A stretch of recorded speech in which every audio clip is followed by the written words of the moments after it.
Ink swiping is a really fun and easy way to add colour to your flowers, and today I've got 2 projects to share with you. Welcome back to another Take 2 with Therese at Altenew, and today I'm going to recreate something similar to a card I made previously using this Hug Life set. I did some ink swiping on these bold flowers, and then I thought about maybe stretching it a little bit further. And so I grabbed the Striking Flowers set because I thought that's got a similar bold outline. And then I started thinking, why not do a crafter flower or layered flower and see how I go? So I thought I'd share both techniques with you here today. Both cards are going to be using ink swiping, which is literally exactly what it sounds like.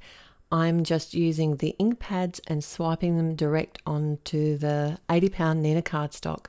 I did match a couple of the inks here. I wanted some pale inks, and these are actually the crisp dye inks, and I'm really noticing the difference doing the ink swiping with this style of ink. The vibrancy of the new ink pads from Altenew, I didn't realize before just how much of a difference that it makes.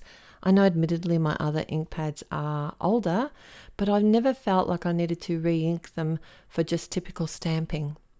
Alright, so I have the Magnolia Crafter flower here, and I just tried not to think too much or too hard about it. I just literally cut all the layers of the flowers out, making sure to leave some of the white space for some highlights on my project. I did the same with the leaves. Now I did swipe the dark blue, which is called the Easy Breezy, but I didn't end up using that. I didn't hate it, but I didn't love it, so I just stuck with the pale blue-green and the green colour. To adhere my flower together, I used some liquid glue, but you can use whatever you prefer. You could even actually use some double-sided adhesive tape on the back of your die cuts, but I like being able to sort of move things around a little bit if I needed to. And I do like the way that the swipes of ink really can give you a variation on the petals of these flowers and on the leaves. And as I said before, I didn't use all the layers on the leaves, I just used 2.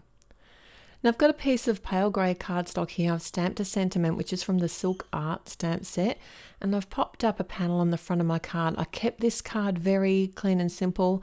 I think that the swiped ink gives it a real kind of modern look, so I didn't want to, jazz it up too much. I just wanted the flower to be the focal point. I adhered a couple of leaves directly to the card base and then popped up the flower and one of the leaves. And I did come in and add a centre too. I used the Peachy Keen and the lemonade stand to create the centre of the flower, but I was considering maybe using some glitter cardstock. I thought that would have looked nice as well. So we're on to the second technique now, and this time I'm going to be doing some stamping, but I'm taking it up a notch. Last time when I created this, I actually stamped in some obsidian black ink, but this time I thought I'd try some white heat embossing, and why not?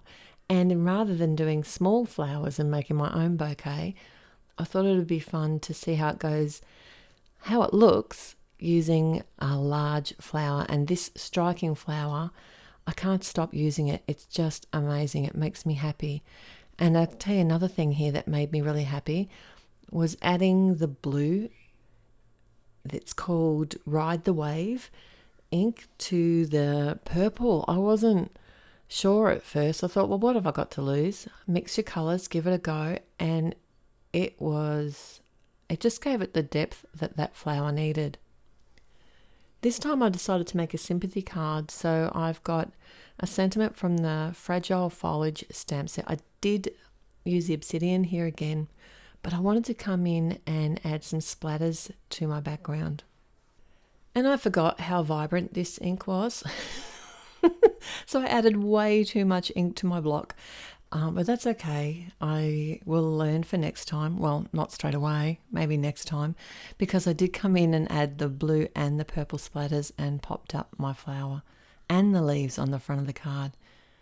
Now, I wasn't expecting this. I thought I was going to like the Crafter Flower version better, but in the end, I preferred the sympathy card with the striking flower. Let me know in the comments below which is your favourite, and if I should have added the blue to the Crafter Flower as well. And if you did like these cards and enjoyed this video, please click the like button and hang around, because I've got 2 more videos to share with you here, and I look forward to seeing you there.